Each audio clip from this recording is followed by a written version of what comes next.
Right. Of the three forms of unabsorbed costs, that's site overheads, head office overheads, and profit. Profit, correct? The most challenging in terms of evaluation are the head office overheads. Why is this?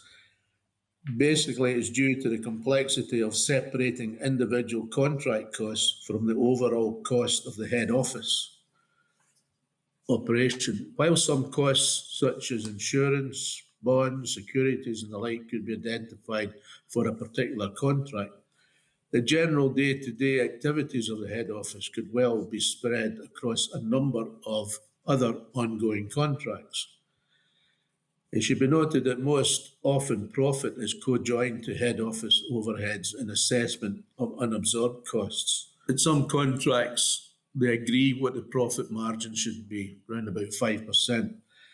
But you'll find that quite often contractors want a little bit more than 5% in their profit. Yeah. Now, it would be a great idea to have an obligation in a contract that required the contractor to keep daily records of head office costs pertaining to a specific contract. That might be a mite too onerous. Nevertheless, it's a good idea, and if you can get it to work, then good on you. Have you seen that anywhere in a project?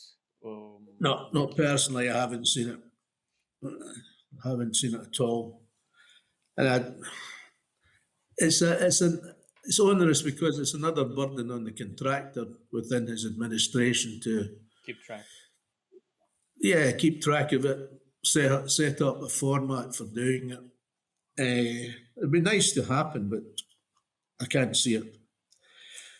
Right, setting a value for indirect costs in the tender contract is also a good idea, as we discussed before.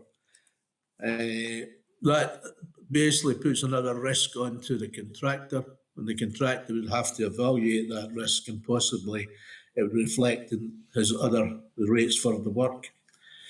But it is a good idea and could mitigate problems in evaluating head office overheads at a later date. However, as mentioned before, this can cause problems in tender evaluation. I don't want to lose sight of that tender evaluation. When you're drafting a contract, you must keep that in mind. It might also be questioned where a contract overrun was seen to generate head office overheads that bore no comparison with what was originally seen as actual head office cost. Why is that? Basically, the problem stems from a twist in the valuation of head office overheads. We've seen that a percentage rate can be achieved for head office overheads. In effect, this means that these costs are theoretically recovered as an average value throughout the contract time for completion. Basically, this means that the rate of head office overheads derived from costs subsequently becomes related to time. So we've moved from an equation that establishes something on the basis of cost, and then we're looking at using that and applying it on a time basis. Yeah. Mathematically, that's not correct. It's like starting a race on a camel and finishing up on a horse. In actual fact, it is more than likely that the rate of head office costs will fluctuate throughout the period of the contract, both above and below The average. the average. Mm-hmm. As the work continues and the amount of work, the cost of work fluctuates. The rate of head office overheads may well parallel the rate of the actual work. In other words, the head office overheads during the period of the contract will still relate to costs.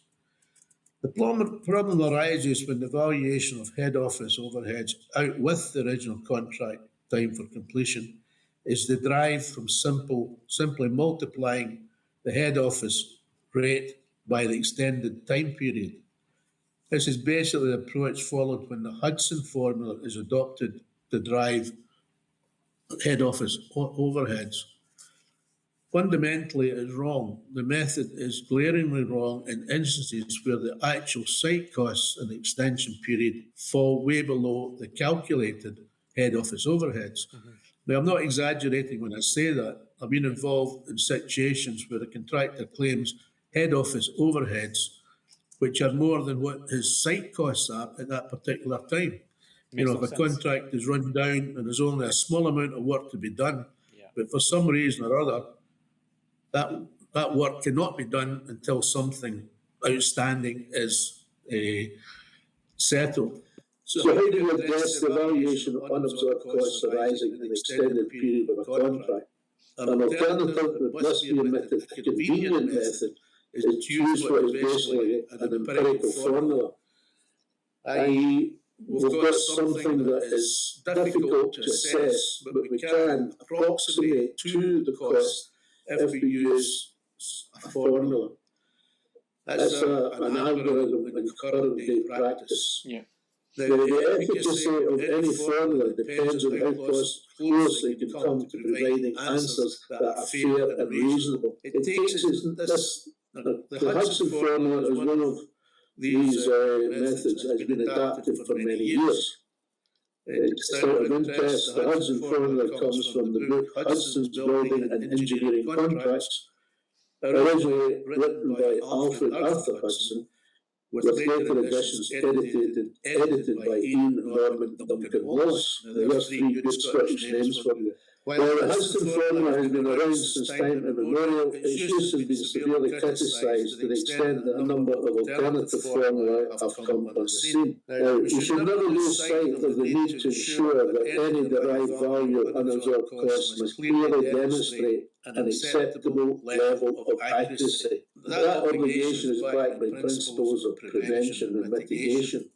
Now, prevention principle and mitigation tend to be within common law, but even within civil or codified law, there are similar applications, such as good faith and unjust benefit, deriving unjust benefit from something. Yeah. Following one from these principles, claimants would most often be asked to demonstrate that the propagation of the unabsorbed costs could have been defrayed by diversion of the sources of the cost to other work. Contractors and pursuers seem to justify the limited proof they submit by referring to how difficult it is and basically get out of the problem. Now, as we're taking a look at Judge Aikenhead's works in the case of Walter Lilly and Company versus Mackay. So it's just a matter of keep records of these job opportunities, and it can be seen that it is possible to justify that other opportunities happen, and therefore the contractor is entitled to delay costs during the period in question. The trouble is that some contractors want to just hide behind the complexity of the problem, but with a suitable method plan, etc., you can actually keep records that demonstrate how many projects you could tender for, but you're stopped from doing it. Well, I'm saying that Judge Aikenhead's comments demonstrate quite clearly that if a contractor organises his record taking and keeping properly, he will have ample proof of why he could not divert resources from a contract which is in delay. It is the convenient nature of the formula that makes them attractive. When I use this term, claimsmanship, a lot of people get upset when I use that term, but it is a fact. When claimsmanship rears its head, a small adjustment in the derived rate of costs can produce a significant increase in the resultant value of unabsorbed costs. The value of claims can be readily magnified. Nevertheless, it is generally recognised that certain formulae can be an accepted evaluation of unabsorbed costs. It is worth noting the conclusions of Judge Aikenhead in that same case of Walter Lilly versus Mackay.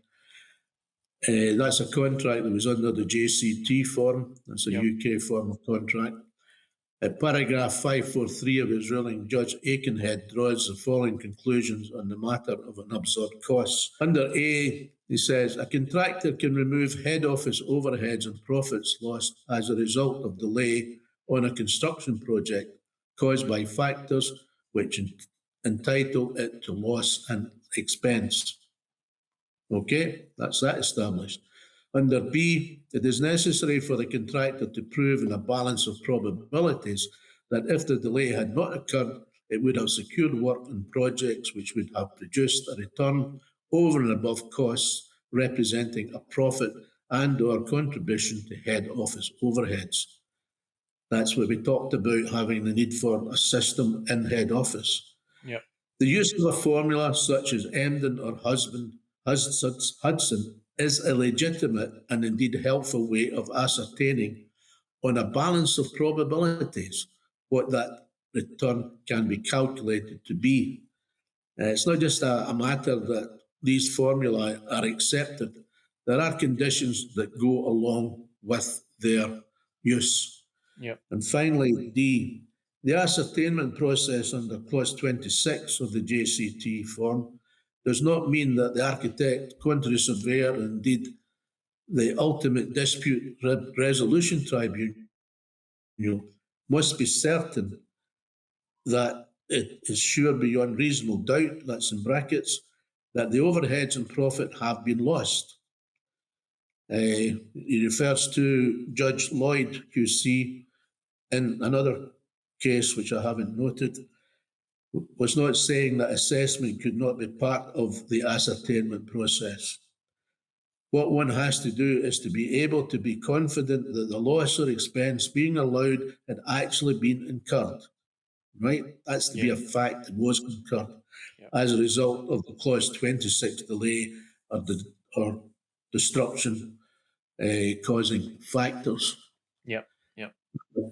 So what I'm concluding with in this section is to note the understanding of the formulae, that's Emden or Hudson in this instance, can be used, but the assessment should show beyond any reasonable doubt the claimed damages were incurred. Yeah. Right? Yeah. And that is something that must be looked at in any of these claims where you use an empirical formula. It's not just here's a magic system that Santa Claus brought the contractor at Christmas and he can use it to support his claims. Well, he can support it, but there's other details that must be run alongside that submission. Yeah. So that's it. I think what we're proposing to do is in another blog to look at the actual formulae. Yeah. You've sent me a very interesting article, or a couple of articles. One of them is called Calculation and Recovery of Home Head Office Overhead. And at the end of the article, it's very useful, and I will share a link to this one. There are different formulae used to calculate. Yes, and I want to get to the end result and overhead. And the article shows that different formulae returns different head office overhead recovery. What we see in some instances where the rate of the head office costs can be, as expressed as a percentage, can be up to, I've seen it as high as 12%. Now, there are those people as old as me and maybe even older who can go back to the days before these formulae became popular and say that the head office overheads would normally be around 3%, a figure that is acceptable both in terms of applying it to a claim, but more importantly, is acceptable to shareholders. Yeah. If I'm investing in a construction company that has a high cost of overheads, it's not so profitable. Well, it's eating into the profit which I, as a shareholder, would be looking for from the dividends. Yeah. So there's got to be a balance struck somewhere along the line. Yeah. And although I am a great advocate for keeping the 3%, I would not go above, say, 6%. There'd have to be something demonstrated that is correct. You can see in this Fluor article the tremendous range. I don't know what's the highest the It looks like the highest, I think, is the Emden.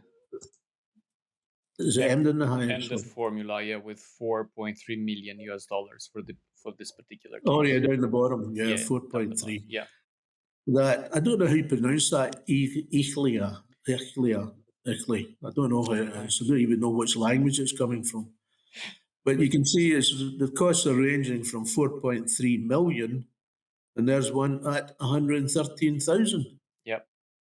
There's such a diversity of these costs that it leads to question, what is the correct one? Yeah. What's the one that comes in the middle there, around about 2? Well, that's the Eagley formula. Yes, yeah. In your experience, what is the most used or popular formula? I think that the 3 formula that are favoured by contractors and I've seen coming in submissions are the Emden, the Hudson, and the Eagley formula. Yeah. The other ones are not so well used or popular. It'd be interesting. Maybe we could look at it another day. Is what are the actual percentage values? Because that's normally the best way of. Yes. What is the average? Is it 3%? Is it 4, 5, 6%? Yeah. So today we've covered 3 topics. Yeah. Time-related versus liquidated damages, types of time-related costs, and the challenges in evaluating unabsorbed costs. Say that under topic 1, we discussed the difference in approach between time-related costs and the fact that the contractor wants to ascertain or use actual loss when submitting his claim, which is different from the liquidated damages mechanism we discussed in the previous podcast. In topic 2, we discussed about direct and indirect costs, right? And in topic 3, we discussed indirect costs, mainly the head office overheads and the difficulty to calculate and the importance of keeping the records and proving your loss, considering actual costs incurred, right? Yeah. And demonstrating that you could not release resources from the contract and claim to other resources, but to other contracts. As I said, that requirement to demonstrate the inability to divert resources comes from the mitigation principles. That a contractor must demonstrate that he has he's followed every opportunity to reduce costs that is possible. And he should demonstrate that he has tried every opportunity.